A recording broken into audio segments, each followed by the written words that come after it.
اے نبی جی منتظر ہے یہ دل مضطر، نور رحمت سے ہو روشن سب ہمارے گھر۔ اے نبی جی ہو کرم کی ایک نظر ہم پر۔ الصلاۃ والسلام علی رسولہ الکریم وعلی آلہ وصحبہ اجمعین۔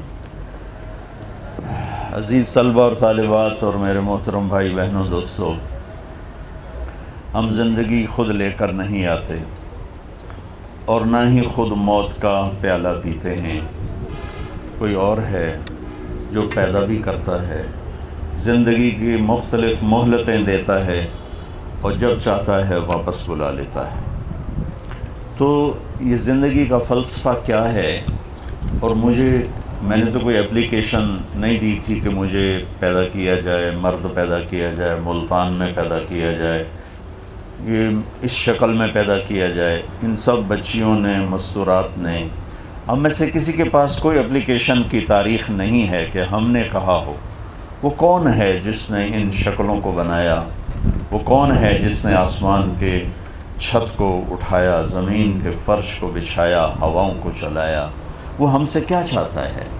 میں کیوں آیا ہوں؟ آ کے بیٹھے ہوئے تھے کہ نکالے بھی گئے؟ 60-70 سال بھی کوئی عمر ہوتی ہے جینے کی، ایک پل میں زندگی گزر جاتی ہے، اور خواہشات کا ایک بحر بے کراں، ایک ایسا سمندر اندر میں موجیں مار رہا ہے کہ 60,000 سال بھی زندگی ہو تو خواہشات ادھوری رہیں گی۔ بڑے نکلے میرے ارماں مگر پھر بھی وہ کم نکلے۔ تو کیا چاہتا ہے؟ کیوں پیدا کیا ہے؟ اگر ہم اس علم تک نہ پہنچے تو موت پہ بڑی حسرت ہوگی۔ اگر ہم نے اس چیز کو پا لیا، یہ بھید کھل گیا کہ کون ہے، پھر یہ بھی پتہ چل جائے گا کہ چاہتا کیا ہے، پھر مہلت بھی مل جائے گی کچھ کرنے کی۔ تو پوری دنیا اس وقت جتنی جاہل ہے اتنی کبھی جاہل نہیں تھی، معذرت کے ساتھ۔ ہم اس چیز میں لگے ہیں، آپ ساری میڈیکل سائنس کی کتابیں کھولو اور ساری ٹیکنالوجی کی کتابیں کھولو، آپ کو کہیں پتہ چلے گا کون ہے بنانے والا؟ اس کو تھوڑی آواز اونچی کرو۔ آپ کو پتہ چلے گا کون ہے بنانے والا اور کیوں بنا رہا ہے اور کس لیے بنا رہا ہے اور موت کیوں دیتا ہے۔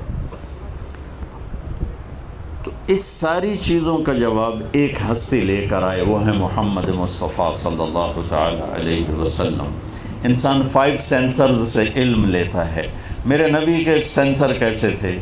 آپ نماز پڑھا رہے ہیں، ٹھیک ہے، سلام پھیرنے کے بعد آپ نے فرمایا کیا ہوا؟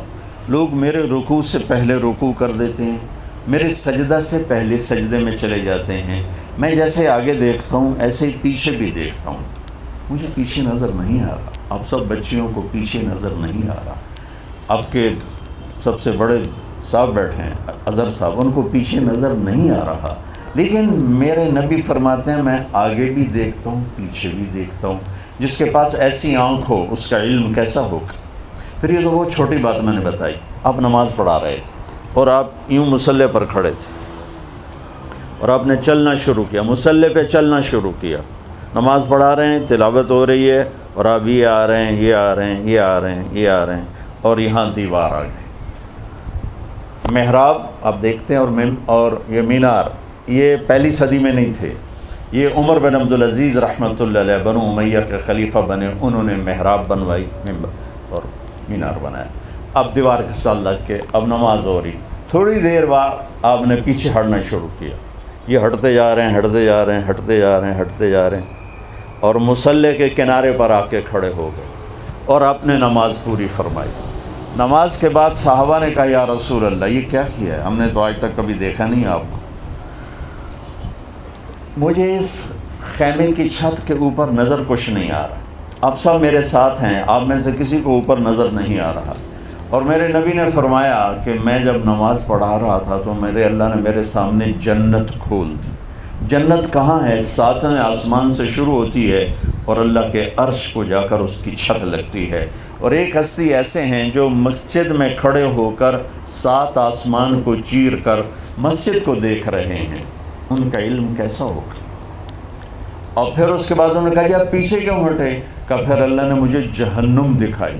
جب مجھے جنت دکھائی تو اس کے پھلوں کے گچھے انگوروں کے مجھے لٹکتے نظر آئے، میں آگے ہو گیا. پھر مجھے جہنم دکھائی، اس کی آگ کے شعلے دیکھ کر میں ڈر کے پیچھے ہو گیا. اور پھر یہ بھی بہت چھوٹی چیز ہے، جنت اور جہنم بھی. میرے نبی نے اپنے اللہ کو دیکھا. ثم دنا فتدلی فکان قاب قوسین او ادنی. قاب قوسین آپ سنتے ہی ہوں، سنا ہے؟ قاب قوسین آتا ہے نا؟ کیا کہتے ہیں قاب قوسین؟ کیا ہوتا ہے؟ آپ کو میں فزیکلی دکھاتا ہوں. عربوں میں لڑائی ہوتی تھی اور صدیوں لڑتے رہتے تھے. پھر جب کبھی صلح ہوتی تھی تو صلح کا اظہار کیا ہوتا تھا؟ ادھر سے ایک عرب سردار اٹھتا، ادھر سے دوسرے قبیلے کا سردار اٹھتا. یوں سمجھیے یہ کمان ہے، یہ کمان ہے. وہی آواز گئی. یہ کمان ہے اور یہ کمان کے اوپر وہ تانت ہے جس کو تانت کہتے ہیں. وہ ہوتی تھی، آنت ہوتی تھی، بکرے کی آنت ہوتی تھی، کھینچ کے مارتے تھے. تو یہ عرب سردار یوں آتا کہ اپنی کمان کو یوں کرتا تھا اور ادھر سے دوسرا عرب سردار اپنی کمان کو یوں لا کر یوں ملا دیتا تھا. یہ آپ نے دیکھ لیا. اس کنارے کو قاب کہتے ہیں اور اس کنارے کو بھی قاب کہتے ہیں اور اس کو قوس، عربی میں کمان کو قوس کہتے ہیں. تو میں قربان جاؤں، میرا اللہ یوں فرما. اچھا، جب یہ 2 کنارے مل جاتے ہیں تو اب اس میں فاصلے ختم ہو گئے، فاصلے ختم ہو گئے. یہ اعلان ہوتا تھا کہ بھائی ہماری دشمنیاں ختم ہو گئیں، ہمارے فاصلے ختم ہو گئے، ہم آپس میں دوست بن گئے. اب میرا اللہ اپنے حبیب سے جو ملاقات ہوئی ہے اس کو یوں اعلان فرما رہا ہے: وَالنَّجْمِ إِذَا هَوَى مَا ضَلَّ صَاحِبُكُمْ وَمَا غَوَى وَمَا يَنطِقُ عَنِ الْهَوَى إِنْ هُوَ إِلَّا وَحْيٌ يُوحَى عَلَّمَهُ شَدِيدُ الْقُوَى ذُو مِرَّةٍ فَاسْتَوَى وَهُوَ بِالْأُفُقِ الْأَعْلَى ثُمَّ دَنَا فَتَدَلَّى فَكَانَ قاب قوسین او ادنی. جیسے 2 کمانیں آپس میں ملتی ہیں اور فاصلے ختم ہو جاتے ہیں، میرا محبوب مجھ سے ایسے ملا کہ 2 کمانوں کی طرح میرے اور اس کے درمیان فاصلے ختم ہو گئے. اس کے بعد فرمایا او ادنی. اس کے بعد کوئی قریب ہونے کا فاصلہ موجود ہے؟ اس کے بعد کوئی قربت کے لیے قدم اٹھانے کی ضرورت ہے؟ میرے اللہ کہہ رہے ہیں نہیں، میرا نبی اس سے بھی زیادہ میرے قریب ہو گیا. تو اس پر ہم ایمان لاتے ہیں چونکہ قرآن ہے. سمجھیں گے آخرت میں ہی جا کر کہ او ادنا کا کیا مطلب ہے کہ یہاں پہنچنے کے بعد فاصلے تو مٹ گئے، پھر اللہ کہہ رہا ہے اس سے بھی زیادہ میرے محبوب میرے قریب ہوئے اور سر کی آنکھوں سے اللہ کو دیکھا. جس ہستی میں اتنی طاقت ہو کہ سر کی آنکھوں سے اللہ کو دیکھ لے. موسیٰ علیہ السلام نے اللہ سے عرض کی: یا اللہ ارنی انظر الیک، تجھے دیکھنا چاہتا ہوں. لن ترانی، موسیٰ نہیں دیکھ سکو گے. یہ تو قرآن ہے. اور حدیث میں ہے لن یرانی حی الا مات، موسیٰ زندہ دیکھے گا مر جائے گا. ولا رطب الا تفرق، کوئی تر دیکھے گا خشک ہو جائے گا. ولا یابس الا تدہرہ، کوئی خشک دیکھے گا بکھر جائے گا. انما یرانی اہل الجنہ، مجھے دیکھنا ہے تو موت کا انتظار کر، جنت میں تو مجھے دیکھ پائے گا، اس سے پہلے نہیں. تو نے کہا نہیں یا اللہ. موسیٰ علیہ السلام لاڈلے نبی تھے. یا اللہ ایک دفعہ بس. تو اللہ نے کہا چلو ٹھیک ہے، تیرا شوق پورا کر دیتا ہوں. تیرے اوپر نہیں، پہاڑ پہ اپنی نور کی ایک تجلی ڈالوں گا، پھر اگر وہ سہ گیا تو بھی سہ جائے گا. فلما تجلی ربہ للجبل، جب پہاڑ پہ تجلی پڑی، جعلہ دکا، سارا پہاڑ ریت ہو گیا اور موسیٰ علیہ السلام بے ہوش ہو کے گر گئے. کتنے دن بے ہوش رہے اللہ ہی جانتا ہے. یہ میرے رب کے نور کی طاقت ہے. اور میرے نبی کے سامنے سے اللہ نے سارے پردے ہٹا دی اور آمنے سامنے ہو کر گفتگو ہو رہی ہے. السلام علیکہ ایھا النبی، اے میرے محبوب آپ کا رب آپ کو سلام پیش کرتا ہے. سبحان، کیا بڑی بات، کیا بڑی بات. آپ کا رب آپ کو سلام پیش کرتا ہے. تو آپ کہہ رہے ہیں التحیات للہ والصلوات والطیبات، میرا جینا مرنا جان مال ہر شے میرے مولا تیرے لیے ہے.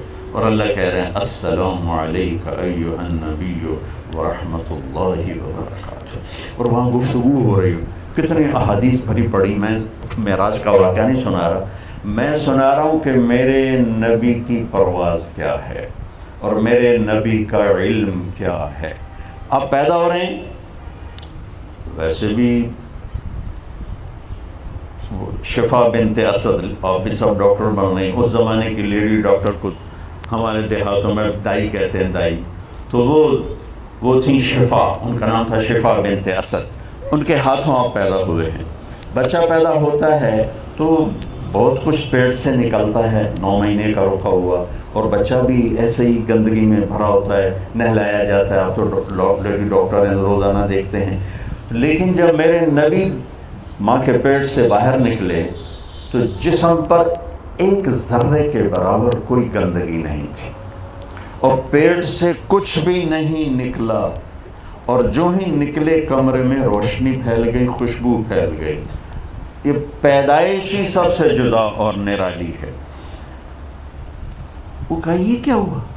وہ جو یہ شفا بنت عمر جو ہیں، یہ حضرت عبد الرحمن بن عوف کی والدہ بنی ہیں یہ بعد میں، اور یہ ایمان لائی بات. تو حیران ہو کے بچے کو دیکھ رہی، آپ کو لٹایا ماں کے پہلو میں.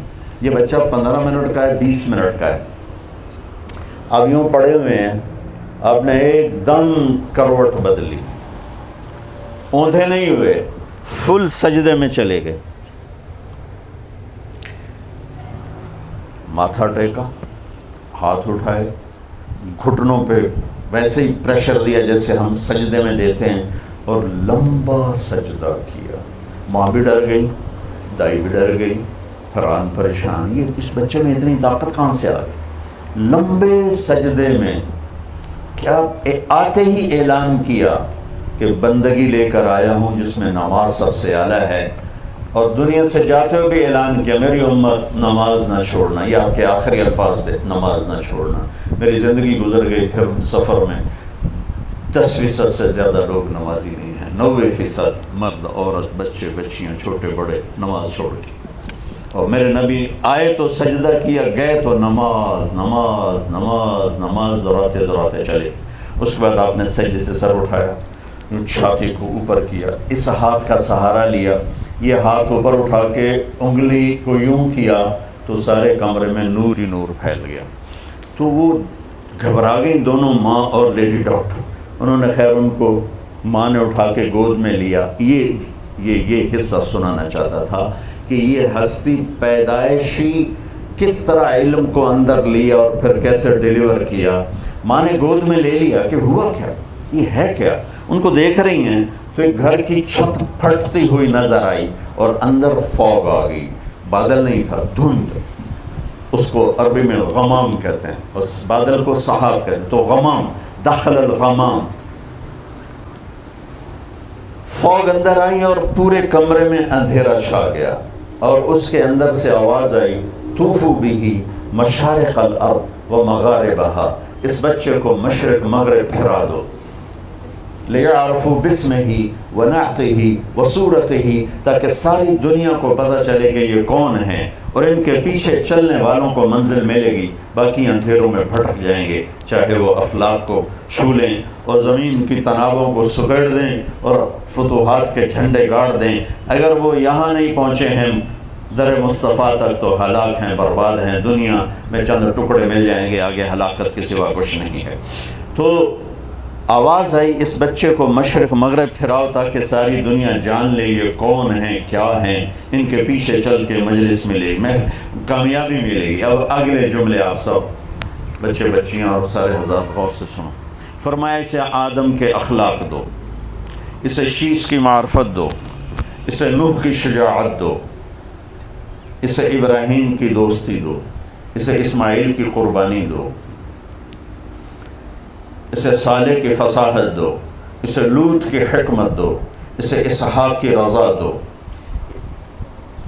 اسے یعقوب کی اسحاق کی بشارت دو، اسحاق کی رضا دو، اسے یوسف کا حسن و جمال دو، اسے موسیٰ کا جاہ و جلال دو، اسے دانیال کی محبت دو، اسے الیاس کا وقار دو، اسے ایوب کا دل دو، اسے داؤد کی شیریں زبان دو، اسے یونس کی اطاعت دو، اسے یحییٰ کی پاک دامنی دو، اسے عیسیٰ کا زہد دو، اور تمام نبیوں کو جو دیا وہ اس نبی کے اندر اتار دو۔ پیدائش کے 1 گھنٹے میں تمام نبیوں کا علم لے کر 63 برس ایک ہستی نے پرواز کی، وہ ہمارے پاس یہ پیغام لے کر آئے، ان ربکم اللہ۔ کون ہے پیدا کرنے والا؟ کچھ پتہ نہیں۔ ایک ٹورسٹ مجھے بولا چیکوسلوواکین اور آئیلینڈ پہنچا ہوا تھا، میں نے پوچھا آپ جانتے ہیں ہمیں پیدا کرنے والا کون ہے؟ کہنے لگا اسی کو ڈھونڈتا پھرتا ہوں، ابھی تک تو نہیں ملا۔ اور ہم کتنے خوش قسمت ہیں، اللہ نے ہمیں ماں کی گود میں سکھا دیا کہ ہمارا پیدا کرنے والا اللہ ہے، اللہ ہے۔ هو الذی خلقکم من تراب ثم من نطفة مخلقة وغیر مخلقة، اس کائنات کا پیدا کرنے والا، والسماء بنیناها بأید، اللہ، اور زمین کا پیدا کرنے والا،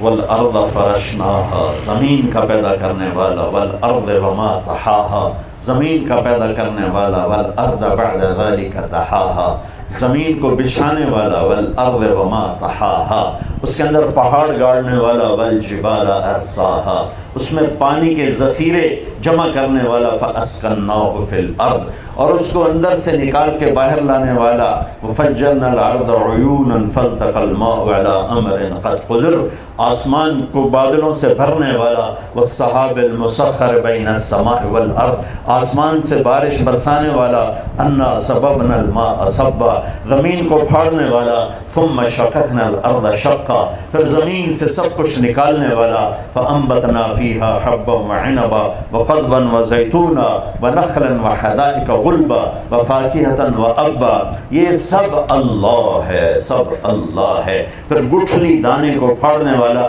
ان اللہ فالق الحب والنوا، پھر دن اور رات کا نظام لانے والا، یغشی اللیل النہار، پھر سورج کو چلانے والا، الشمس تجری لمستقر لہا، پھر چاند کو گھٹانے بڑھانے والا، والقمر قدرناہ منازل حتی عاد کالعرجون القدیم، پھر ستاروں کو حرکت دینے والا، والسماء والطارق وما ادراک ما الطارق النجم الثاقب والنجم اذا ہوا ما ضل صاحبکم وما غوا وبالنجم هم يهتدون ولقد زینا السماء الدنیا بمصابیح، سورج چاند ستاروں سیاروں کو حرکت دینے والا، الشمس والقمر والنجوم مسخرات بأمره الا له الخلق والامر فتبارک اللہ رب العالمین، فتبارک اللہ رب العالمین۔ کڑوے پانی بنانے والا، ھذا ملح اجاج، میٹھے پانی بنانے والا، ھذا عذب فرات، اس میں مچھلیاں پیدا کرنے والا، تاکلوا منہ لحما طریا، اس میں موتی پیدا کرنے والا، تستخرجوا منہ حلیۃ تلبسونها، پھر مجھے پیدا کرنے والا، واللہ خلقکم من تراب ثم من نطفة ثم من علقة، تیرے رب نے تجھے مٹی سے نکالا، مٹی سے غذا میں ڈالا، غذا سے گندے پانی میں ڈالا، گندے پانی سے ماں کے پیٹ میں ڈالا، پھر ثم خلقنا النطفة علقة فخلقنا العلقة مضغة فخلقنا المضغة عظاما فكسونا العظام لحما ثم انشأناه خلقا آخر، پھر میرا رب یہ شکلیں دے کر ہمیں دنیا میں اس نے بھیجا۔ اب جس نے صحیح علم میں نے آپ کے سامنے پیش کیا کہ ہمارا بنانے والا کون ہے۔ اسٹیفن ہاکنگ یہاں تک پہنچ گیا، نیوٹن نے کہا تھا 4 فورسز اس کائنات کو چلاتی، تو ایک ہمارے پاکستانی سائنسدان عبدالسلام اور کچھ امریکن دو تھے، انہوں نے 79 میں یہ ڈسکور کیا کہ 4 نہیں ہے 3 ہیں۔ اسٹیفن ہاکنگ یہاں تک پہنچا کہ 3 نہیں 1 ہے، چونکہ اس کا علم قرآن کے ساتھ ریلیٹڈ نہیں تھا، وہ میرے نبی کو نہیں جانتا تھا۔ اس سے پوچھا گیا وہ ایک طاقت خدا ہے کہ نہیں؟ وہ نہیں، کہ کیوں؟ کہ پھر اس سے سائنس کی ترقی رک جائے گی. یہ ایک جاہل کا علم ہے جو اپنے اللہ کو نہیں پہچان سکا. یہ کہہ رہا ہے کہ کائنات کو 4 فورسز نہیں، 3 نہیں، صرف ایک طاقت چلا رہی. اور میرے نبی نے آج سے 14 سال اور ہر نبی نے آتے ہی کہا، ہر قل هو اللہ احد اللہ الصمد لم یلد ولم یولد ولم یکن له کفوا احد. مجھے یہ کہنے لگا کہ آپ کہتے ہیں گاڈ نے سب کچھ بنایا، تو گاڈ کو کس نے بنایا؟ میں نے کہا گاڈ اسے کہتے ہیں جسے کسی نے نہ بنایا ہو. لفظ گاڈ کا مطلب ہی یہ ہے، یہ لفظ اللہ کا مطلب یہ ہے کہ جسے کسی نے نہ بنایا ہو، جس سے کوئی پیدا نہ ہوا ہو، جو کسی سے پیدا نہ ہوا ہو، جس کا ہم سر ٹکر ہم شکل کوئی نہ ہو، اسے کہتے ہیں گاڈ اور اسے کہتے ہیں اللہ. قل هو اللہ احد اللہ الصمد لم یلد ولم یولد ولم یکن له کفوا احد. یہ بچوں صحیح علم ہے کہ ہمارا پیدا کرنے والا اللہ. موت کون دیتا ہے؟ اللہ. میڈیکل، آپ کی میڈیکل سائنس میں بیچ میں سے واپس آیا ہوں، شکر ہے. میں ڈاکٹر ہوتا تو شاید آپ مجھے پوچھتے بھی نہ، گھاس بھی نہ ڈالتے. ڈاکٹر تو کتنے بیچارے رولتے پھرتے ہیں، خار امیر کوئی پوچھتا نہیں. اس عاشقی میں عزت سادات بھی گئی. 70s میں ڈاکٹر بڑا ایک خوبصورت فریم تھا، بڑی پیاری شکل تھی. تو اس وقت مجھے میرے باپ ڈاکٹر بنانا چاہتے تھے. اللہ نے مجھے پہنچا کے واپس لے لیا اور اس راستے پہ ڈال دیا. میرا بھائی ڈاکٹری پہ لگ گیا. تو وہ کبھی جب ہم اکٹھے ہوتے کہتے مجھے تیرے فیوچر کا بڑا فکر ہے، تیرا کیا بنے گا؟ میں کہا میں تو مولوی ہوں، میں تو پہن کے بھی کھا لوں گا، تو فکر کر اپنا. وہ کہا ڈاکٹر کا تو بڑا فیوچر ہے. میں کہا ٹھیک ہے. وہ 80s شروع میں فارغ ہوا تو ڈاکٹروں کا سیلاب آ چکا تھا اور جابس ختم اور ڈاکٹر زیادہ. تو ایک دن مجھ سے کہنے لگا پہلے تیری فکر کرتا تھا، اب اپنی فکر لگ گئی کہ اب میرا کیا بنے گا. میڈیکل سائنس میں 200 جواب ہیں موت کسے کہتے ہیں، اور سارے غلط ہیں. اور میرے نبی کا ایک جواب ہے، اللہ یتوفی الانفس حین موتها والتی لم تمت فی منامها فیمسک التی قضى علیها الموت ویرسل الاخرى. وہ اللہ ہے جو تمہاری روحوں کو کھینچ لیتا ہے، اس روح کے جسم سے نکل جانے کا نام موت ہے. ایسا محکم جواب کہ جس کو چیلنج نہیں کیا جا سکتا. تو بچوں پہلے یہ جانو تمہارا پیدا کرنے والا کون ہے اور وہ تم سے کیا چاہتا ہے. اس کے بغیر مر گئے تو اللہ کی قسم موت بڑی حسرت کی چیز ہو جائے، مرنا بڑا مشکل ہو جائے. اور اگر یہ جان لیا اور اس پہ آ گئے تو پھر موت سے خوبصورت کوئی چیز. کربلا کے میدان میں امام حسین کو ڈرا رہے تھے تمہیں قتل کر دیں گے، تیری نسل کو قتل کر دیں گے. وہ آگے ہنس رہے تھے، اب الموت تخوفنی، مجھے موت سے ڈراتے ہو بے وقوف. تم ڈرو موت سے، میں تو اپنے اللہ سے ملنے والا ہوں، میں تو اپنے نانا سے ملنے والا ہوں. تسی اپنی فکر کرو بھی تواڈے نال مر کے کی بڑھنا. اگر اللہ کو پا لیا تو اللہ کی قسم موت سے خوبصورت کوئی پیغام نہیں. جوانی کی موت ہو، بڑھاپے کی موت ہو، اور وہ مشہوری کی موت ہو، وہ گمنامی کی موت ہو، اگر اللہ راضی ہے موت پر تو آپ سب بچے بچیاں، ڈاکٹر، مسافر، مقیم سب کامیاب ہو. اور اگر مرتے وقت اللہ ناراض ہے تو اللہ کی قسم بچے بچیوں بہت گھاٹے کا سودا ہے، بہت گھاٹے کا سودا ہے. یہ دنیا مسافر خانہ ہے، یہ گزرگاہ ہے. ٹک حرص و حوث کو چھوڑ میاں مت دیس بدیس پھرے مارا، قزاق اجل کا لوٹے ہے دن رات بجا کر نکارا. کیا بدیا بھینسا بیل شتر، کیا گونی پلہ سر بھارا، کیا گیہوں چاول موٹ مٹر، کیا آگ دھواں اور انگارا. سب ٹھاک پڑا رہ جائے گا جب لاد چلے گا بنجارا. زندگی کیسے گزارنی ہے یہ علم کسی کے پاس نہیں سوائے میرے نبی کے. آسمان سے میرے نبی پر اترا، براہ راست اترا، بے خطا اترا. ایک صحابی کہنے لگے یا رسول اللہ میں آپ کی باتیں لکھتا ہوتا ہوں، کبھی آپ غصے میں ہوتے ہیں اس وقت بھی لکھوں. اور غصے میں عام آدمی ہمیشہ وہ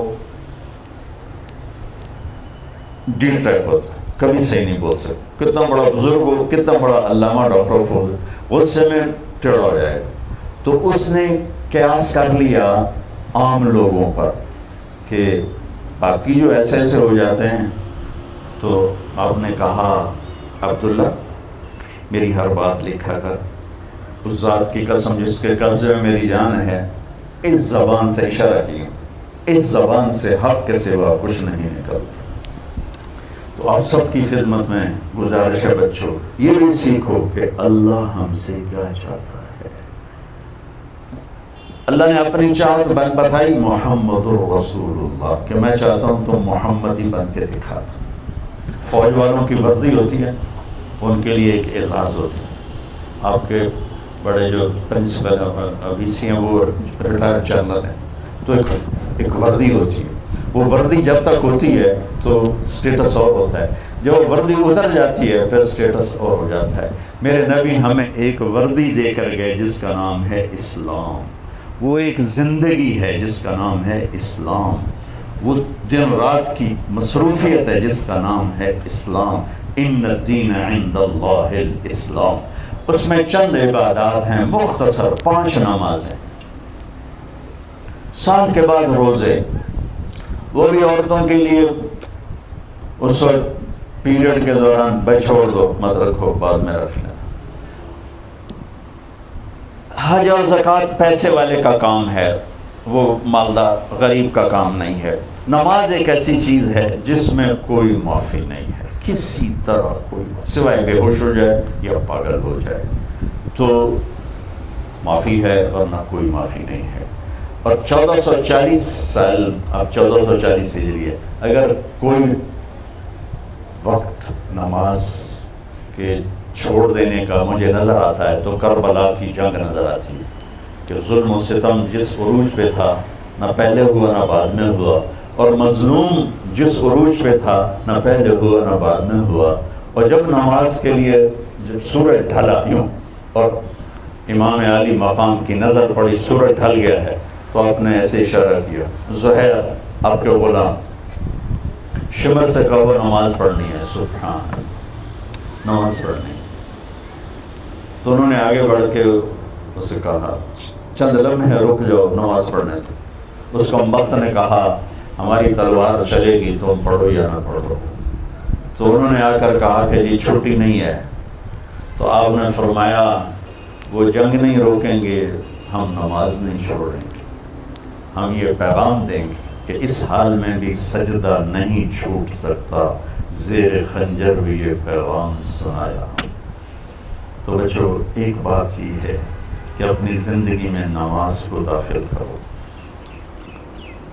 میرے نبی کا فرمان ہے سب سے زیادہ اللہ اپنے بندے کو پیار سے دیکھتا ہے جب وہ سجدے میں ہوتا، جب وہ سجدے میں ہوتا۔ اور اللہ کی قسم جنت میں کسی بندگی کا شوق نہ ہوگا سوائے نماز، لیکن یہ لذتیں وہاں نہیں ملیں گی۔ نماز کے اندر کھڑے ہونا، رونا، گڑ گڑانا، مانگنا، یہ موت پر ختم ہو جائے گا۔ معاذہ عدویہ کی موت آ رہی تھی، ایک بڑی خاتون تھی، رونے لگی۔ کسی نے پوچھا کیوں رو رہے ہو؟ کہا آج کے بعد نماز نہیں پڑھ سکوں، نماز سے آج جدائی ہو رہی ہے۔ اور جب جنت میں اللہ کا دیدار ہوگا تو اللہ تعالیٰ جب سامنے آئیں گے تو سارے جنتی مرد عورت کہیں گے کہ یا اللہ ہمیں تو پتہ ہی نہیں تھا آپ اتنے بڑے مقام والے ہیں، یا اللہ آپ ہمیں ایک سجدے کی اجازت دے دیں، صرف ایک سجدہ۔ تو اللہ تعالیٰ جواب میں فرمائیں گے کہ بچوں کہ میرے بندو سجدے میں نے معاف کر دیے، جاؤ بس تم دنیا میں جو نمازیں تم نے پڑھ لیں بس وہی کافی ہیں، جاؤ میں نے سجدے معاف کر دیے۔ جنت میں بھی طلب نماز کی ہوگی۔ نماز کے بعد اللہ نے پہلی امتوں کو 2 نمازیں دیں، فجر کی 2 رکعت، عصر کی 2 رکعت۔ تلاوت کوئی نہیں، صرف تسبیح، مسجد کوئی نہیں، اپنی اپنی عبادت کا، باجماعت نماز کوئی نہیں، اذان کوئی نہیں، 2 رکعت فجر، 2 رکعت عصر، بہت مختصر اور بے کیف سی، لیکن ہمیں 5 نمازیں دی، اذان دی، مسجد دی، باجماعت نماز دی مردوں کے لیے، تلاوت دی، پورے حضرت عثمان امیر المومنین تھے، حرم شریف میں تھے مکہ حج کے لیے، تو آ کے نفلوں کی نیت باندھی اور سورۃ فاتحہ کے بعد الف لام میم ذالک الکتاب سے قرآن کو پڑھنا شروع کیا، اور والناس پہ جا کے ایک رکعت میں پورا قرآن پڑھ کے رکوع کیا۔ ہمیں اللہ نے ایسی نماز دی ہے۔ تو یہ کہ میں آپ سب بچے بچیوں سے، آپ کے بڑوں سے عرض کرتا ہوں، نماز نہ چھوڑو، یہ ہماری پہچان ہے، یہ ہماری مدد کا وسیلہ اور ذریعہ ہے۔ اور رمضان کے روزے ہیں، زکوٰۃ ہے، زکوٰۃ دینے والا سخی نہیں ہوتا اور بخیل بھی نہیں ہوتا۔ جب آپ زکوٰۃ سے بڑھ کے دیتے ہیں پھر سخاوت آتی ہے۔ اور اللہ کے بندے بڑے غریب ہیں، مالدار ہو یا متوسط ہو، اللہ کے نام پہ دیا کرو، کہ اللہ کو سخی سے پیار ہے چاہے نافرمان ہو، اور بخیل سے اللہ کی دوستی نہیں چاہے تہجد گزار ہو۔ اور زکوٰۃ دینے کی حد تک آدمی سخی نہیں بنتا، بخیل بھی نہیں بنتا، بیچ میں آ کے کھڑا ہو جاتا ہے۔ بیچ میں ایک کچھ ہے نا ہماری مخلوق، جو نہ مرد ہے نہ عورت ہیں، بیچ والے ہیں۔ نوشیروان کا پوتا تھا خسرو پرویز، جس نے ہمارے نبی کا خط پھاڑا، تو اس کے دربار میں ایک مچھیرا مچھلی لے کر آیا، مچھلی اس کو بڑی پسند آئی، تو شاہی ترنگ ان کا 4000 دینار دے دو۔ 4000 دینار وہ 20 کروڑ روپیہ بنتا ہے۔ تو اس کی بیگم نے اس کے کان میں کہا، اتنے پیسے مچھلی پہ دے دیے تو خزانہ خالی کرو گے؟ اس نے کہا کیا کروں گا، واپس لو۔ کہا کیسے واپس لوں، میں بادشاہ ہوں، میں کہہ چکا ہوں، اب کیسے واپس لوں؟ کہا تم اس کو بلا کے پوچھو یہ مچھلی نر ہے یا مادہ؟ اگر وہ کہے نر ہے تم کہنا بھائی ہمیں مادہ چاہیے تھی، پیسے واپس کرو، مچھلی دے دو۔ اگر کہے مادہ ہے تم کہنا بھائی ہمیں نر چاہیے تھا، یہ پیسے واپس اور مچھلی لے جاؤ۔ ہاں ٹھیک، گھبراؤ بھائی، وہ آ گیا۔ بولو یہ مچھلی نر ہے یا مادہ؟ وہ بھی کوئی سمجھدار تھا، ان کا حضور یہ خسرا ہے نہ نر ہے۔ اس نے کہا 4000 اور دے دو۔ تو اس کی بیوی کا نام شیری تھا، وہ بڑی غصے میں آئی، انہوں نے کہا یہ تو آگے سے بھی کام بڑھ گیا۔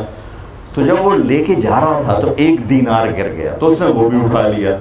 تو شیرین تو پہلے ہی اتار کھائے بیٹھے، کہا دیکھا دیکھا یہ کیسا کنجوس بے غیرت ہے، 8000 دینار اس کی 8 نسلوں کو کافی ہے، اور ایک گرا ہے وہ بھی نہیں چھوڑا، یہ اس قابل ہی نہیں اس کو دیا جائے، واپس لو۔ اور پھر اس کو بلا لیا، اور ہم نے تمہیں اتنا دے دیا تھا تو اب کیا ضرورت تھی اس 1 دینار کو اٹھانے کی؟ انہوں نے کہا حضور اس پہ آپ کے نام کی مہر تھی، کسی کا پاؤں پڑ جاتا تو بے ادبی ہوتی، اس لیے میں نے اٹھا لیا۔ انہوں نے کہا 4000 اور دے دو۔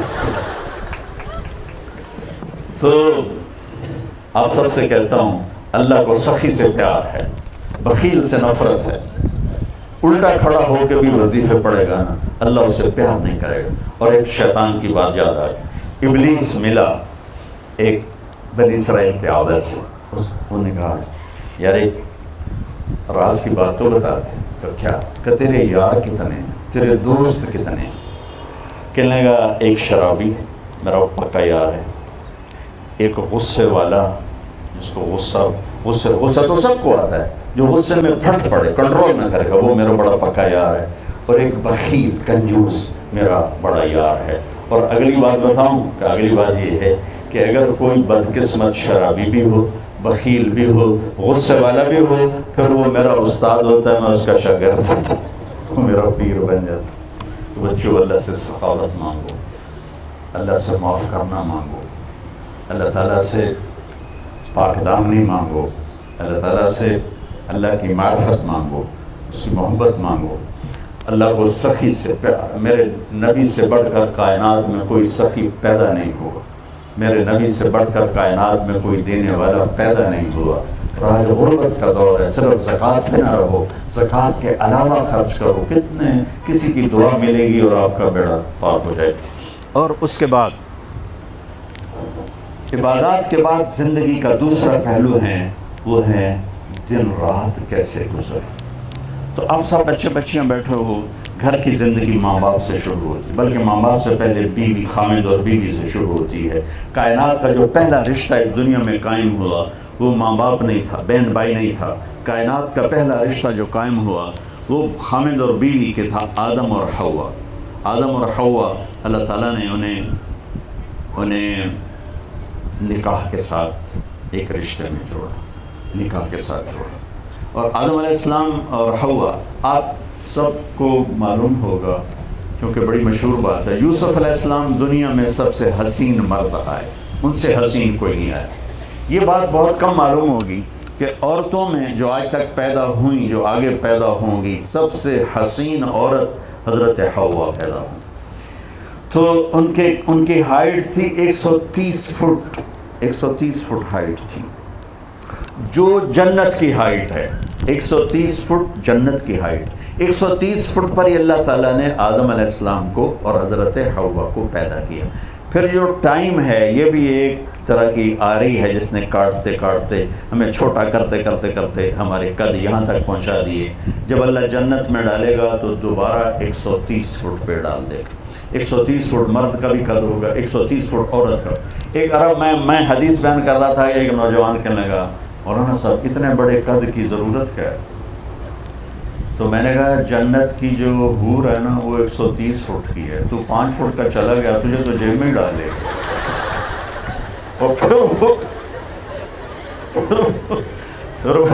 وہ اس کا ایک شلوار کرتا نہیں ہوتا، وہ 100 جوڑے پہنتی ہے. 100 یہ اللہ پہنائے گا. 100. اچھا یہاں تو یہ ویسٹ کوٹ ذرا اس وقت ہیوی لگ رہی، گرمی ہے، تو 100 جوڑوں کا وزن کون اٹھائے گا؟ تو اللہ تعالیٰ نے جنت کے کپڑوں کو جو بنایا ہے وہ نور کے دھاگے سے بنایا ہے، اور نور میں وزن نہیں ہوتا، نور بے وزن ہوتا ہے. لہذا 100 پہنو 1000 پہنو تو وزن نہیں ہوگا. تو میں نے کہا وہ کسی ایک جیب میں ڈال کے بھول گئی، 100 جیب میں ڈھونڈتے ڈھونڈتے تیرا ویسے ہی دم اڑ جائے گا. اس لیے اللہ کی تقسیم پہ راضی رہو. 130 فٹ اصل قد ہی اسی میں ہے. وہ ایک مراسی کو اس کے مالک نے کہا یہ میرا گھوڑا ہے، اس کی مالش کر. مراسی بڑی نازک قوم میں وہ تھوڑی دیر تو مالش کرتا رہا. جب اس کا مالک گھر گیا وہ جا کے سو گیا. پیچھے چور گھوڑا کھول کے لے گئے. صبح اٹھا تو گھوڑا غائب. ان کے لئے آج میں ماریا گیا. تو گھر گیا اور گھر سے خرگوش لا کر اس کو رسے سے باندھ کر مالش شروع کر دی اس نے.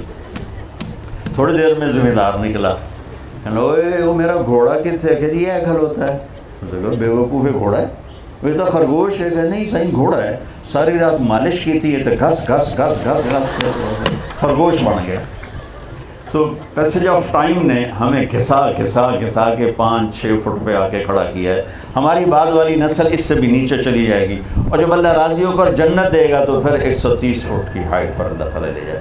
تو پہلا رشتہ جو اللہ تعالیٰ نے خامد اور اس کائنات میں قائم کیا وہ خامد اور بیوی. اب یہ زندگی کیسے گزرے؟ یہ اللہ کی قسم دنیا میں گھر ٹوٹے پڑے ہیں، خاندان ٹوٹے پڑے ہیں، اور مغربی دنیا نے شادی ویسے ہی چھوڑ دی کہ ان کو پتہ ہی نہیں ہے کہ زندگی گزارنے کیسے. زندگی برداشت کا نام ہے، زندگی صبر کا نام ہے، زندگی درگزر کا نام ہے. اگر آپ دنیا میں کسی کے دل میں جگہ پیدا کرنا چاہتے ہو تو اس کی ماننا شروع کر دو، اس کی برداشت کرنا شروع کر دو، جگہ بن جائے گی. اگر آپ منوا کے چلنا چاہو گے تو گھر ٹوٹ جائے گا. منوا کے چلنا چاہو کہ گھر ٹوٹ جائے گا. جواب دینے کی عادت پڑ گئی، گھر ٹوٹ جائے گا، معاشرہ ٹوٹ جائے گی، نظام ٹوٹ جائے گا. چپ رہنا وہ لقمان علیہ السلام کا فرمان ہے کہ میں بولنے پہ کبھی نہیں پچھتایا، میں جب پچھتایا چپ رہنے پہ پچھتایا. اور یہ اتنا بڑا رشتہ ہے کہ میرے نبی نے فرمایا علی طلاق سے بچنا. جب ناجائز طلاق دی جاتی ہے اللہ کا عرش کانپ اٹھتا ہے. طلاق سے بچنا.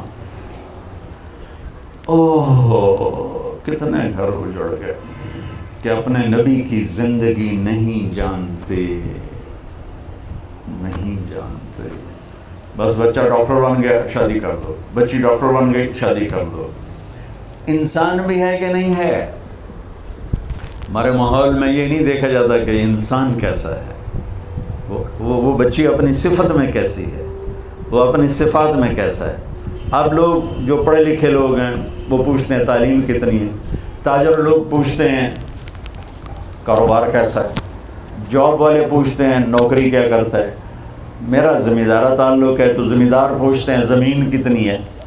تو میرے خاندان میں ایک بہت نیک بچی، بہت خوبصورت، اس کی منگنی ہوئی. میں نے اس کی خالہ سے پوچھا, وہ سارے یہاں دی مشترکہ خالہ ہے. میں کہا ماسی پنجابی میں خالہ. میں کہا ماسی چھوڑ کے ہو جائے, لڑکا کیسا ہے؟ کتنی آسان بات ہے, ماسی چھوڑ کے ہو جائے. مجھ سے کہیں گے پترو دے 14 مربع 14. اب میں کیا پوچھ رہا ہوں, میں نے دہرایا, میں نے کہا ماسی چھوڑ کے ہو جائے کہ پترو دے 14 مربع 14. میں نے تیسری دفعہ کہا, میں نے کہا ماسی میں پوچھتا پیا چھوڑ کے ہو جائے کہ پتر دسی تا جاننی ہے تینوں سوری نہیں لگتی پی 14 مربع ہوتی. میں کہا مربع نال پرناونا ہے یا اس بندے نال پرناونا ہے؟ یہ میرے دیس کا سٹیٹس ہے شادی کا. وہ یہ نہیں دیکھتے کہ انسانیت کتنی ہے, وہ دیکھتے ہیں پیسہ کتنا ہے, شکل تو 4 دن کے بعد ساری کشش ہی ختم ہو جاتی. صرف ایک چیز کی کشش باقی رہتی ہے, وہ اخلاق, وہ خدمت, وہ محبت, وہ میٹھا بول. میٹھے بول سے دنیا خرید لو. میں نے ایک سکیچ بنایا, میری زندگی بچوں سفروں میں گزر گئی, 50 سال سے پھر رہا ہوں, اور 30 سال سے زیادہ, 20 سال تو پڑھائی میں گزرے, 30 سال سے مسلسل پھر رہا. تو بسوں کے پیچھے عجیب و غریب جملے لکھے ہوتے ہیں. نئی بس کے پیچھے لکھا ہوتا ہے ویکھ چال چکوری دی, ویکھ ٹور چکوری. اچھا میں کہتا تھا پتہ نہیں یہ کیوں لکھتے ہیں. جب میں زامبیا گیا تو وہ ہمیں جنگل لے گئے, وہاں وہ 10,000 25,000 کلومیٹر کا جنگل ہے, 3-4 ملکوں کو گھیرے ہوئے. تو ہمیں جنگل دکھانے لے گئے, رات میں ہم جنگل میں ٹھہرے. تو وہاں میں نے زندگی میں پہلی دفعہ ویسے تو چکور دیکھا تھا پنجرے میں, لیکن وہاں چکور آزاد دیکھا. تو اس کی جو میں نے چال دیکھی تو میں نے کہا ہمارے بسوں والے صحیح لکھتے ہیں ویکھ ٹور چکوری دی. کیا نخرہ ہے. جب وہ پرانی ہو جاتی ہے تو لکھا ہوتا ہے ہارن دے کر پاس کریں. جب تھوڑی اور پرانی ہوتی ہے تو لکھا ہوتا ہے یا پاس کر یا برداشت کر. اور جب وہ اور پرانی ہو جائے تو ایک ملنگ بنا ہوتا ہے, لکھا ہوتا ہے نہ چھیڑ ملنگانوں. اور جب وہ دوبارہ رنگ روغن ہو کے آ جائے تو لکھا ہوتا ہے خدا نے ایک بار پھر دلہن بنا دی.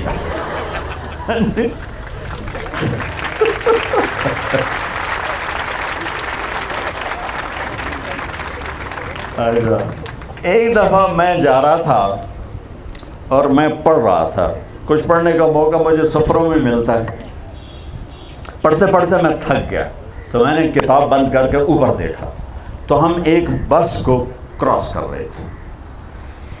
یہ کوئی کسووال کے قریب, میرا گاؤں میاں چنو کے ساتھ ہے, تو کسووال کے قریب ہم نے کراس کیا. بہت پرانی بات ہے. تو وہاں اس کے پیچھے میں نے ایک جملہ دیکھا جس نے یہ ساری چیزیں صاف کر دیں, اور کیا خوبصورت جملہ تھا. وہ لکھا ہوا تھا دل, بہت بڑا کر کے دل. آگے لکھا تھا برائے فروخت. دل کے نیچے لکھا تھا قیمت. آگے لکھا تھا ایک میٹھا بول.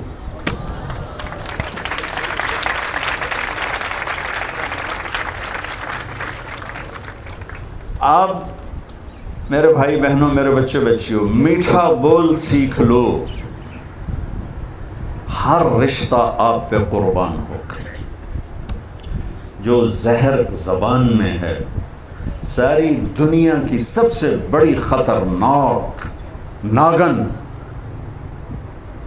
ساری دنیا کا سب سے میٹھا شہد. یہ تو میں نے کہہ دیا, حدیث سنو. میرے نبی نے کہا معاذ تمہیں ساری شریعت کا خلاصہ بتاؤں. سن رہے ہو؟ معاذ تمہیں ساری شریعت کا خلاصہ بتاؤں. کہا جی کیا ہے؟ شریعت کتنی ہے؟ 30 سپارے, 6236 آیات, 10 لاکھ حدیثیں. 10 لاکھ. امام بخاری نے 6 لاکھ حدیثوں میں سے 7000 حدیثوں کو لکھا ہے. تو اب میں اس لیے بتا رہا ہوں تاکہ آپ کو بات کا وزن ہو آپ کے اوپر کہ 30 سپارے, 10 لاکھ حدیثیں اور لاکھوں کروڑوں کتابیں لکھی پڑی ہیں. معاذ ساری شریعت کا خلاصہ بتاؤں. بتانے والا میں ہوتا تو غلط بھی ہو سکتا ہے, صحیح بھی ہو سکتا ہے. بتانے والا کوئی علامہ ہوتا تو غلط بھی ہو سکتا ہے, صحیح بھی ہو سکتا ہے. بتانے والا میرا نبی ہے. معاذ ساری شریعت کا خلاصہ بتاؤں. کل کیا ہے؟ تو مجھے دیکھو سب, آپ نے کہا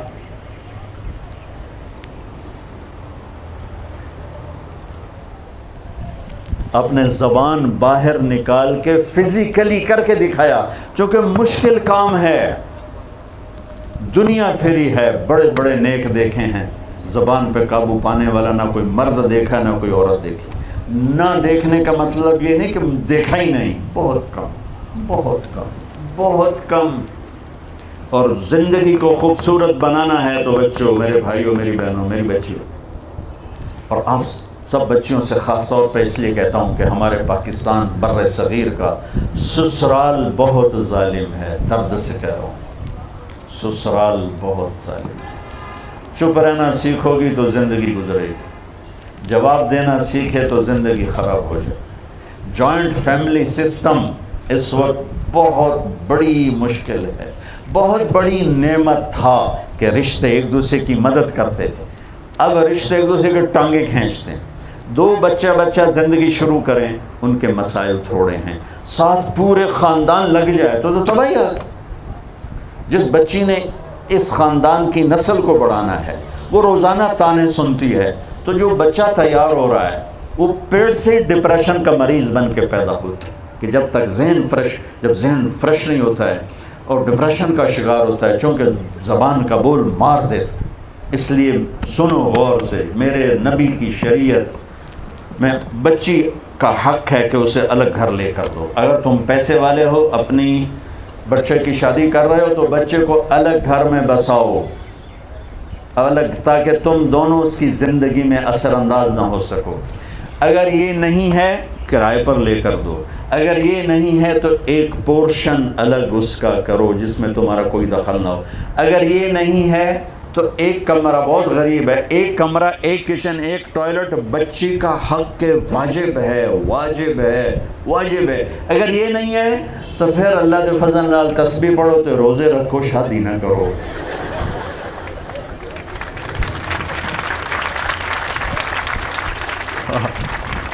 کسی کی بیٹی کو برباد نہ کرو، بیچاری تانے سن سن برباد ہو جائے۔ یہ اس کا حق کے واجب ہے کہ اس کے لیے الگ گھر ہو، الگ گھر نہیں، الگ کمرہ ہو، الگ کچن ہو، تاکہ آپس میں لڑائی کم ہو، آپس میں لڑائی کم ہو۔ اور میں درد سے کہہ رہا ہوں، ہمارا سسرالی معاشرہ سنگ دل ہے۔ کیا وجہ ہے؟ شریعت کا نہیں پتہ ہے۔ میرے نبی نے تعریف فرمائی مدینے والوں کی، آپ نے کہا یہ جو میرے مدینے والے ہیں یہ بڑے اچھے صحابہ ہیں، ان کے گھر میں کسی کی بیٹی آ جائے تو اسے پتہ ہی نہیں چلتا سسرال میں ہوں یا اپنے ماں باپ کے گھر ہوں، اتنا اچھا سلوک ملتا ہے۔ اور ایک خامند بیوی ہے، میرے نبی نے فرمایا، دونوں کو بیلنس کر کے بتاؤں گا، میرے نبی نے فرمایا شریف آدمی بیوی کو عزت دیتا ہے اور کمینہ آدمی بیوی کو ذلیل کرتا ہے۔ اور میں کمینہ بن کے نہیں رہنا چاہتا، میں شریف بن کے رہنا چاہتا ہوں۔ دوبارہ سنو، عربی میں پہلے سنا تھا، یغلبن الکریم ویغلبہن اللئیم لأن اکون کریما مغلوبا احب الی من ان اکون غالبا لئیما۔ آپ نے فرمایا شریف آدمی اپنی بیوی کو عزت دیتا ہے، اس کو آگے رکھتا ہے، اس کی رائے کو ترجیح دیتا ہے، اور کمینہ آدمی اپنی بیوی کو ذلیل کر کے رکھتا ہے اور اسے نیچے دبا کے رکھتا ہے، اس کو بے عزت کر کے رکھتا ہے۔ آپ نے فرمایا میں کمینہ بن کے نہیں رہوں گا، میں عزت دار بن کے رہوں گا، میں اپنی بیوی کو عزت دوں گا۔ بیویوں سے فرمایا، ایک عورت آئی، یا رسول اللہ میری شادی ہو رہی، میرے خامند کا میرے اوپر کیا حق؟ آپ نے فرمایا تیرے خامند کے جسم پہ پھوڑے پڑ جائیں اور وہ ان میں پیپ پڑ جائے اور تو زبان سے چاٹ چاٹ کے صاف کرے تو بھی تو نے اپنے خامند کا حق ادا نہیں کیا۔ لیکن شریعت نے زیادہ عورتوں کے حقوق اس لیے بتائے ہیں کہ عورت کمزور ہے، عورت ماں بنتی ہے، عورت، اللہ نے اپنی محبت کی جو تشبیہ دی وہ باپ سے نہیں دی کہ میں اپنے بندوں سے باپ سے زیادہ پیار کرتا ہوں، اللہ نے تشبیہ دی میں اپنے بندوں سے ماں سے بھی زیادہ پیار کرتا ہوں، کہ جو قربانی ماں دیتی۔ اس لیے ایک صحابی ہے، یا رسول اللہ میری خدمت کا حقدار کون ہے؟ کہا تیری ماں۔ کہا یا رسول اللہ پھر؟ کہا تیری ماں۔ یا رسول اللہ پھر؟ کہا تیری ماں۔ یا رسول اللہ پھر؟ کہا تیرا باپ۔ چوتھی دفعہ کہا تیرا باپ۔ تو اب آخر آپ کی شادیاں ہونی ہیں، شادی شدہ بیٹھے ہیں، میرے نبی نے زندگی کیسے گزاری، یہ تعلیم آپ کو صرف دربار رسالت سے ملے گی اور کہیں سے نہیں ملے گی۔ 11 شادیاں کرنے کا مطلب زندگی سمجھانا تھا، ورنہ 25 سال کا نوجوان 40 سال کی عورت سے کیوں شادی کرے گا؟ ایک منگنی ٹوٹی ورقہ بن نوفل سے، ایک نکاح سے بیوہ ہوئیں ابو حالہ سے، دوسرے نکاح سے بیوہ ہوئیں ابن عبس سے، پہلے نکاح سے ایک بیٹا ایک بیٹی ہند اور حالہ، دوسرے نکاح سے ایک بیٹا اس کا نام معلوم نہیں ہو سکا، اور 40 برس کی عمر جوانی کا بارڈر ہوتا ہے، جوانی ختم ہو رہی ہوتی ہے، بڑھاپا آ رہا ہوتا ہے، اور میرے نبی 25 سال کے بھرپور جوان ہو کر 40 سال کی عورت سے شادی کر کے زندگی کے 25 سال ساتھ گزار دیتے ہیں، اور اس کے بعد 50 سال کی عمر میں 63 سال تک 13 سال میں 10 شادیاں کرتے ہیں۔ یہ شوق کی نہیں، حدیث سناتا ہوں، ما تزوجت وما زوجت الا بوحی من السماء نزل به جبریل، میں نے جہاں شادی کی، میں نے جہاں بیٹی دی، پہلے آسمان سے جبریل آیا اللہ کا امر لے کر، پھر میں نے قدم اٹھایا۔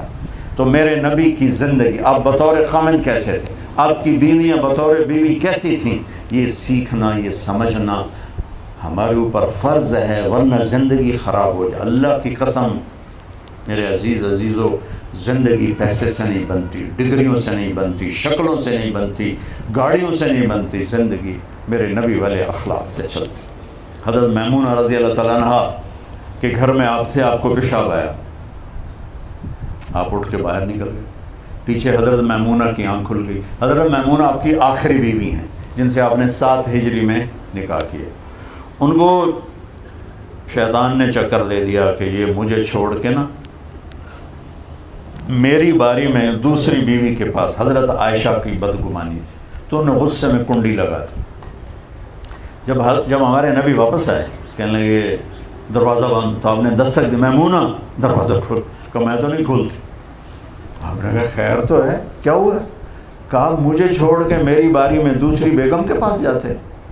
وہ میں نے کہا دل میں خیال حضرت عائشہ کا تھا، کہ میمونہ انی حاقن، مجھے تو پیشاب آیا ہوا تھا۔ کہا نہیں مجھے پتہ ہے یہ پیشاب کا بہانہ ہے، آپ جہاں گئے مجھے خبر ہے۔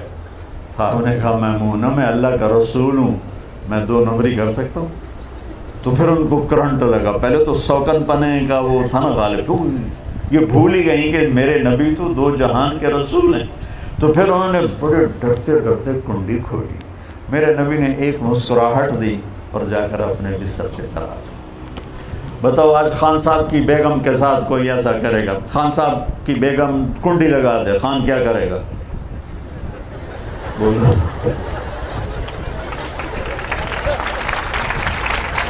تو خان کو چھوڑو، کوئی پنجابی کو آزما لو، سندھی کو آزما لو، بلوچ کو آزما لو، کسی کو آزما لو، کنڈی لگا دے اور پھر کہ نہیں کھولتی۔ میں قربان جاؤں، یہ میرے نبی نے زندگی سکھائی۔ 10 لاکھ حدیثوں میں 10,000 ہیں عبادات پر اور یہ حلال حرام پر، اور 90 باقی 10,000 نکال دو 10 لاکھ میں سے، 9,90,000 حدیثیں زندگی سکھانے پر ہیں کہ زندگی کیسے گزاریں۔ کیونکہ اچھا ڈاکٹر بننے سے آپ اچھے انسان نہیں بن سکتے، اچھا تاجر بننے سے آپ اچھے انسان نہیں بن سکتے۔ اچھا انسان بنیں گے جب آپ نبی والی غلامی پہ آئیں گے، اچھی خاتون بنیں گے، اچھی لڑکی بنو گی جب آپ نبی کی بیگمات کی زندگی پہ رہو گی، اور وہ زندگی میرے نبی نے انتہائی خوبصورت کر کے گزاری۔ حضرت عائشہ کو لقمے بنا کے کھلاتے تھے، یہ اظہار عشق صرف سکھانے کے لیے تھا۔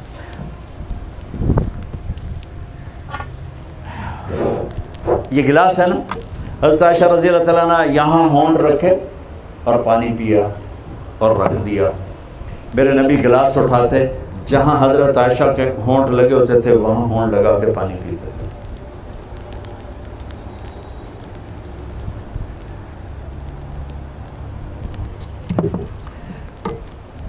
گوشت کے بڑے بڑے ٹکڑے پکائے جاتے تھے، حضرت عائشہ گوشت کا ٹکڑا اٹھاتی، کاٹا 2-3 جگہ سے رکھ دیا، میرے نبی اٹھا کے دکھا کے وہیں سے کھاتے تھے۔ یہ زندگی سکھانے کے لیے۔ میرے پاس ایک نوجوان آیا کہ میرا بیوی سے جھگڑا ہوتا ہے روزانہ، مجھے کوئی وظیفہ دو۔ میں نے کہا بیویوں پہ وظیفہ چلتا ہی نہیں ہے. کہنے لگا تعویذ دو تعویذ. میں نے کہا بیویوں پہ تعویذ نہیں چلتے. میں نے کہا پھر کیا کروں؟ میں نے کہا ایک سنت ہے اس پہ عمل کرو. ہاں میں نے کہا ایسا کرو جب تم کھانا کھانے بیٹھو نا تو 1-2 نوالے روزانہ اپنے ہاتھ سے کھلا دیا کرو. کہنے لگا اس سے کیا ہوگا؟ میں نے کہا تم دیکھ لینا کیا ہوگا. تو چند دن گزرے اس کا فون آیا حال احوال پوچھنے. میں نے کہا وہ میرے والا کام کیا تھا؟ کہا نہیں. کیوں؟ کہتا شرم آتی. تو میں نے کہا بیوی سے لڑتے شرم نہیں آتی؟ بولا کمزور سے بھی کوئی لڑتا ہے. عورت تو کمزور ہے بیچارے، اس سے بھی کوئی لڑتا ہے، تم برداشت کرو. کہا جاؤ یہ کرو پھر مجھے بتاؤ. 2 گھنٹے بعد اس کا فون آیا. کہا مولانا صاحب کمال ہوا، جب میں نے اس کے منہ میں لقمہ ڈالا اس کا منہ وہیں کھلا رہ گیا.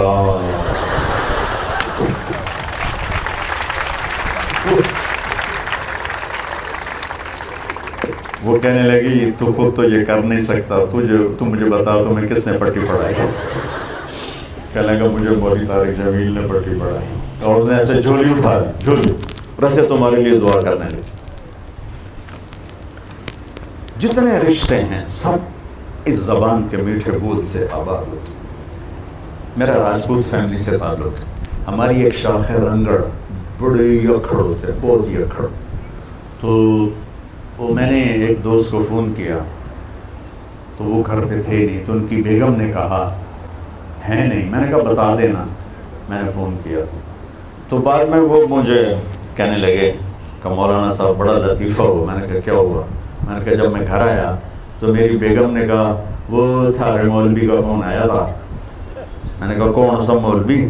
کہ وہی جس نے تمہیں رنگڑ سے انسان بنا دیا.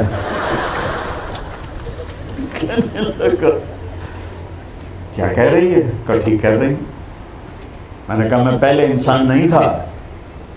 کہنے لگی نہیں. میں نے کہا کیوں؟ کہ بتا ہماری شادی کو کتنے سال ہو گئے؟ تو میں نے کہا 27 سال. کا قسم کھا 27 سال میں ایک دفعہ ہنس کے بولا ہے میرے ساتھ؟ 27 سال ایک دفعہ ہنس کے بولے ہو؟ تو کہا میں سر کو جانے لگا کہ نہیں کوئی نہیں بولوں. کہ اس کے بعد تو تم نے بولنا شروع کیا، کوئی میٹھا بولنا شروع کیا. ایک اور اس سے بھی مزدار لطیفہ ہے. ہماری جماعت چلتی تھی تو میں معاشرت کو میں بہت کھولتا ہوں. تو ہمارے ساتھ ایک دوست تھے فوت ہو گئے، ان کا نوکر ڈرائیور ساتھ ہوتا تھا، وہ 60+ ہوگا.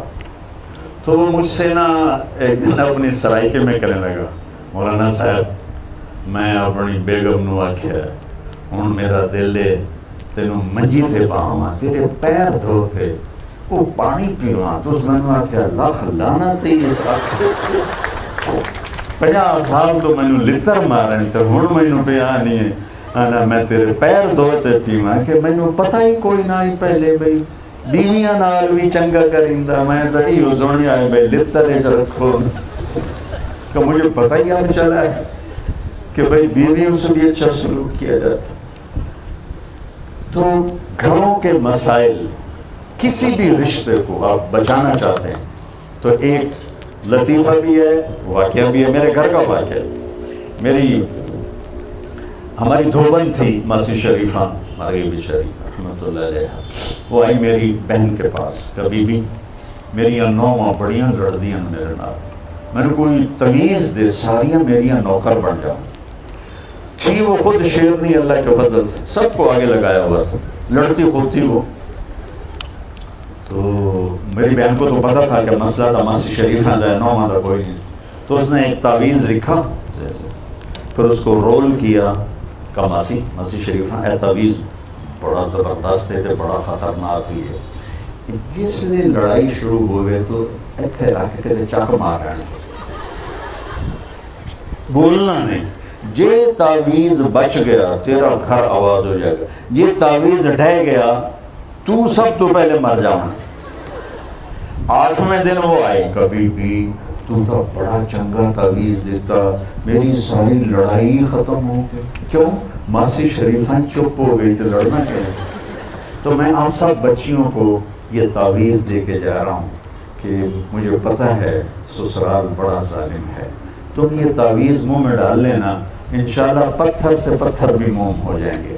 چونکہ چپ رہنا بہت بڑی فتح ہے، بہت بڑی فتح ہے، خاموش رہ، پی جا ایام کی تلخی کو بھی ہنس کے ناصر، غم کو سہنے میں بھی قدرت نے مزہ رکھا ہے۔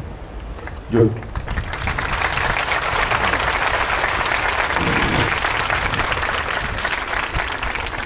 پھر والدین کا رشتہ ہے تو میرے نبی نے فرمایا، میرے نبی قاب قوسین، میرے نبی جنت کی چابی ہاتھ میں، میرے نبی اللہ کا جھنڈا ہاتھ میں، میرے نبی اولین و آخرین کے سردار، میرے نبی حبیب اللہ، کسی نبی کا نسب آدم تک محفوظ نہیں، میرا نبی محمد بن عبداللہ بن عبد المطلب بن ہاشم بن عبد مناف بن قصی بن کلاب بن مرہ بن کعب بن لبی بن غالب بن فہر بن مالک بن نضر بن کنانہ بن خزیمہ بن مدرکہ بن الیاس بن مضر بن نزار بن معد بن عدنان بن اود بن حمیصہ بن سلامان بن عوز بن بوز بن قموال بن ابی بن عوام بن ناشد بن حذا بن بلداس بن یدلاف بن طابق بن جاحم بن ناحش بن ماقی بن عیفی بن عبقر بن عبید بن الدعاء بن حمدان بن سنبر بن یثربی بن یحزن بن یلحن بن ارعوى بن عزی بن زیشان بن عیسى بن اقنار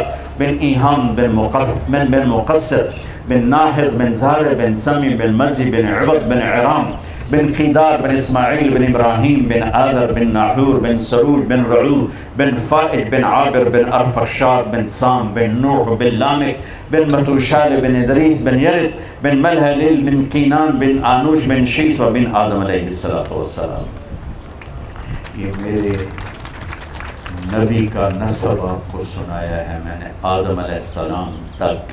یہ وہ ہستی ہے کہ جن کی شفاعت کے بغیر جنت کا دروازہ نہیں کھلے گا، حساب شروع نہیں ہوگا۔ وہ کس تمنا سنو، کاش میری ماں زندہ ہوتی، کاش میری ماں زندہ ہوتی، اور میں عشاء کی نماز کے مصلی پہ ایسے سورۃ فاتحہ شروع کر چکا ہوتا، الحمدللہ رب العالمین الرحمن الرحیم مالک یوم الدین، اور ادھر سے آواز آتی بیٹا محمد، تو میں وہیں نماز توڑ کے کہتا لبیک اماں جی۔ اتنے بڑے رسول، اور اظہار تمنا کیا ہے، کس چیز کی کمی کو محسوس کر رہے ہیں؟ چونکہ باپ دیکھا نہیں، ماں 6 سال میں فوت ہو گئی، میری زندگی سفر میں گزری۔ میری زندگی کا سب سے عجیب سفر وہ تھا جب میں حضرت آمنہ کی قبر پہ پہنچا، اٹھا کے دینا، جب میں حضرت آمنہ کی قبر پہ پہنچا، کالے پہاڑ، وہ اثر سورج ڈوب رہا تھا، ڈوبتا سورج بھی غمگین نظر آتا ہے، اور وہ وہاں چاروں طرف دیکھ رہا تھا۔ سن 2000 انسان نام کی شے نہیں تھی، 1400 سال پہلے کیا ہوا ہوگا جب میرے نبی کی ماں نے دم توڑا ہوگا، اور اوپر پہاڑی ہے، اس سے 15-20 فٹ اور اونچی ہوگی۔ جب ان کو پتھروں میں دبا کے نیچے اترے ہیں ایک باندی ساتھی ام ایمن، تو آپ نے ہاتھ چھڑایا اور دوڑ لگائی۔ کاش آپ جا کے دیکھو، پہاڑی پہ چڑھ گئے، پیچھے ام ایمن دوڑتی ہوئی آئیں، تو وہ منظر تھا کہ مینا کے پہاڑ، وہ ابوا کے پہاڑ بھی موم ہو رہے تھے، میرے نبی ماں کی قبر کو چمٹے ہوئے ایسے پڑے تھے، ایسے۔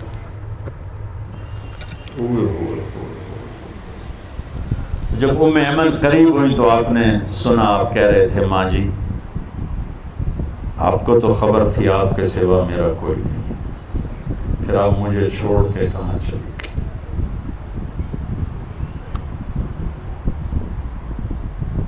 میں ہزاروں دفعہ یہ قصہ سنا چکا ہوں، 18 سال سے سنا رہا ہوں، ہر دفعہ میرا یہ حال ہوتا ہے۔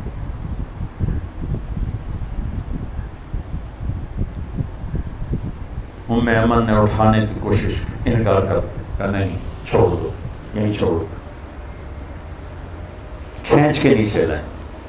7ویں دن آنسو ختم ہو جاتے ہیں، رونا بھی چاہو تو نہیں رونا آتا، اور میرے نبی 7ویں دن نہیں 57 سال کے بعد 6 + 57 63 حج پہ جا رہے ہیں۔ جب ابوا پہنچے تو ابوا ایک گاؤں ہے، وہاں سب کے ٹھہرنے کا انتظام تھا، اور یہ حج کا قافلہ 60-70 ہزار کا ہو چکا تھا، اور آپ نے اپنے اونٹنی کو پہاڑوں میں ڈال دیا۔ نئے لوگ حیران کہ ادھر تو شے کو نہیں جانتے کتنے گئے، قریب کے لوگوں کو پتہ تھا کہ ماں کی زیارت کو جا رہے ہیں۔ آپ اونٹنی سے اترے، پہاڑ پہ چڑھے، ماں کی قبر پہ کیسے بیٹھے؟ احرام تھا، گرمی شدید تھی، اپریل کا مہینہ تھا، یوں جیسے بچے بیٹھتے ہیں، گھٹنے اٹھائے، ہاتھ گھٹنوں پہ رکھے اور سر گھٹنوں میں دیا۔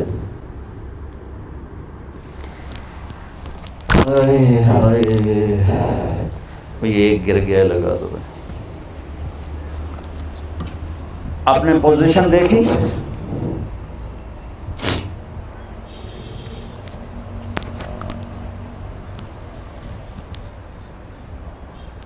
مجھے اس کیفیت میں جو میں نے آپ کو فزیکلی کر کے دکھائی، شدید گرمی تھی، شدید، اور آپ مسلسل روتے گئے، اتنا روئے کہ آپ کا احرام بھیگ گیا، داڑھی بھیگ گئی، سینہ بھی روئے جا رہے۔ اور پھر کب اٹھے پتہ نہیں، لیکن اعلان فرمایا کہ میں آج رات اپنی ماں کے پاس گزارا۔ ماں باپ تھوڑی مدت کے ساتھی ہوتے ہیں، چلے جاتے ہیں، انہیں دکھ دے کے بھیجنے والوں سے بڑا بد نصیب کوئی نہیں ہوتا ہے۔ میرے نبی سے پوچھا گیا، یا رسول اللہ قیامت کب آئے گی؟ تو آپ نے فرمایا اللہ کو پتہ ہے۔ کہا کوئی نشانی بتا؟ تو آپ بچیاں غور سے سننا، بچیاں، یا رسول اللہ کوئی نشانی بتا دیں؟ تو آپ نے فرمایا جب بیٹیاں بھی ماؤں کو ذلیل کریں گی تو کیا ہوتا ہے؟ جب بیٹیاں بھی ماؤں کو ذلیل کریں گی تو کیا ہوتا ہے؟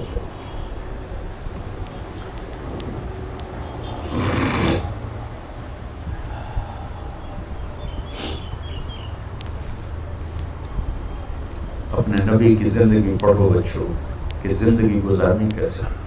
یہ بھی کوئی زندگی ہے کہ پیسہ بناؤ، پیسہ بناؤ، پیسہ بناؤ، پیسہ بناؤ، یہ کوئی زندگی؟ کہ بہن بھائی، ہر رشتے کو میرے نبی نے، سبحان اللہ، میرے نبی نے فرمایا جس کو اللہ نے 2 بہنیں دی اور اس نے ان کا حق ادا کیا، تو قیامت تک آپ کی نظر تھی۔ کہ آپ کو پتہ تھا بر صغیر کے معاشرے میں بہنوں کو وراثت میں کوئی حق نہیں ملے گا، تو آپ اس وقت کہہ رہے ہیں جب ابھی عرب میں بھی یہی دستور تھا، بہنوں کو کچھ نہیں دیتے تھے، سارا عرب کھاتے تھے، اور ہمارا بھی یہی دستور ہے، بیٹیوں کو کچھ نہیں ملتا، سب بیٹے لے جاتے ہیں۔ اور والدین جان بوجھ کے اولاد اپنے بچوں کے نام کراتے ہیں، بچیوں کے نام نہیں کراتے۔ جائیداد تقسیم ہو جائے گی، جائیداد تقسیم ہو جائے گی، جائیداد کو خدا بنایا ہوا ہے۔ تو میرے نبی نے فرمایا جس کو اللہ نے دو بہنیں دی اور اس نے ان کا حق ادا کیا تو وہ جنت میں داخل ہو گیا۔ اولاد کی تربیت، جس کو اللہ نے 3 بیٹیاں دی اور اس نے ان کو ڈولی میں بٹھا دیا تو جنت اس پہ واجب ہو گئی۔ ایک صحابی بولے یا رسول اللہ 2 ہوں، آپ نے کہا 2 ہوں شادی کر دے اس پہ جنت واجب۔ ایک نے کہا 1 بیٹی ہوگا، 1 کو بھی ڈولی میں بٹھا دے گا تو جنت واجب ہو جائے گی۔ تو میرے عزیز ہو، یہ ایک خوبصورت زندگی ہے جو ہمارے نبی ہمیں سکھا کے گئے۔ میں 1.25 گھنٹے میں کتنے بیان کر سکتا ہوں؟ میں صرف آپ کو ٹپس دے سکتا ہوں، ہنٹس دے سکتا ہوں کہ اللہ کے واسطے قرآن سے جڑو، اپنے نبی کی سیرت سے جڑو، اس کو بھی پڑھو جو پڑھ رہے ہو۔ اللہ تمہیں ایسا علم عطا فرمائے کہ تمہاری FCPS کی ڈگری وہ انگلینڈ کی ڈگری سے بڑی ہو جائے۔ جب تک آپ علم میں فقیر رہو گے، عزت سے سر اٹھا کے زندہ نہیں رہ سکتے۔ جو قوم اپنا علم بھی نہ خود تلاش کر سکے، اسے عزت سے رہنے کا کوئی حق حاصل نہیں۔ تمہارا بڑا ڈاکٹر وہ ہوتا ہے جو امریکہ سے ڈگری لے کر آئے، اور ہم اس دن آزاد ہوں گے جب ہمارا ڈاکٹر یہاں کا امریکہ سے بڑی ڈگری والا شمار ہوگا۔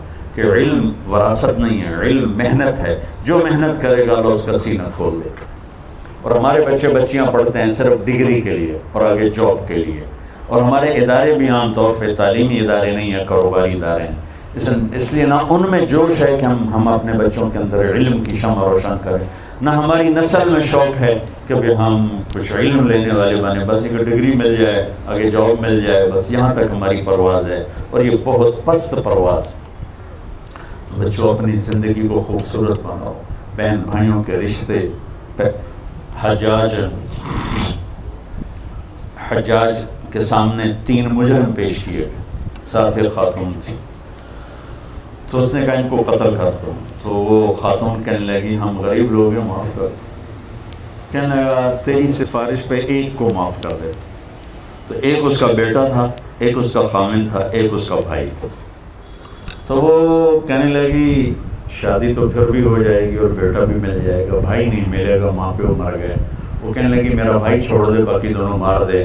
تو اس نے کہا میں تیرے چناؤ کو سلام کرتا ہوں، تیرے اس خوبصورت انتخاب کو سلام کرتا ہوں، جا تینوں لے جاؤ۔ اس نے تینوں کو چھوڑ دیا، تینوں۔ تو بھائی آج سب سے زیادہ لڑے ہوئے بہن بھائی، نفرتیں بہن بھائیوں میں ہیں، دوریاں ہیں، شدتیں ہیں، سختیاں ہیں، پیچھے کوئی بڑے مسائل نہیں، زبان کا بول، اس نے مجھے یہ کہہ دیا، اس نے مجھے یہ کیوں کہہ دیا۔ بچوں اس کو زندگی سے نکال دو گے تو آپ کی زندگی انتہائی۔ زندگی کو حسین بنانا چاہتے ہو تو نبی کو پڑھو، نبی کے اخلاق اپناؤ۔ اللہ کی قسم آپ کے کپڑوں سے زندگی خوبصورت نہیں ہوگی، آپ کی ڈگریوں سے زندگی خوبصورت نہیں ہوگی۔ زندگی کا خوبصورت ہونا الگ چیپٹر ہے، اور کپڑے کا خوبصورت ہونا، گھڑی کا الگ چیپٹر ہے۔ ہم اسی میں گم ہو گئے ہیں کہ زندگی کو خوبصورت بنانے کا طریقہ کیا ہے، بہت بڑی گاڑی ہو، بہت بڑا بنگلہ ہو، بڑی قیمتی گھڑی ہو، فون ہو، یہ ہے، یہ بہت چھوٹے سلسلے ہیں۔ تو میں صرف آپ کو ہنٹس دے کے جا رہا ہوں، عبادات میں نماز کو قابو میں رکھو، اور زندگی میں اخلاق کو قابو میں رکھو۔ اخلاق اچھے ہوں گے تو ہر رشتہ وہ قیمتی بن جائے گا، خوبصورت بن جائے گا۔ معاف کرنا سیکھو، درگزر کرنا سیکھو، سہ جانا سیکھو، گالی کے جواب میں چپ رہنا سیکھو، کسی کی غیبت نہ کرو، کسی کی برائی نہ کرو۔ تو نیت کرتے ہو سارے؟ اچھا آپ بہت سے یہاں رہتے ہو تو آپس میں لڑائی بھی ہو جاتی ہوگی، تو کسی کا کسی سے بول چال بند بھی ہوگا، تو میری آخری گزارش یہ ہے کہ اگر کسی سے لڑے ہوئے ہو تو صلح کر لینا۔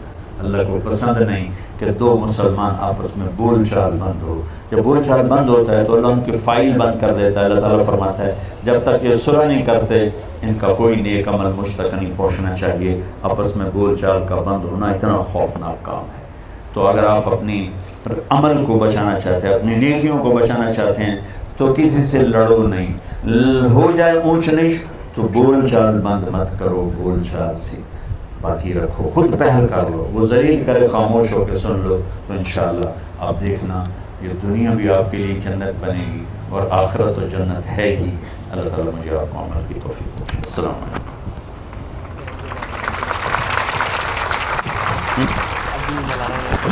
اچھا یہاں بیٹھیں۔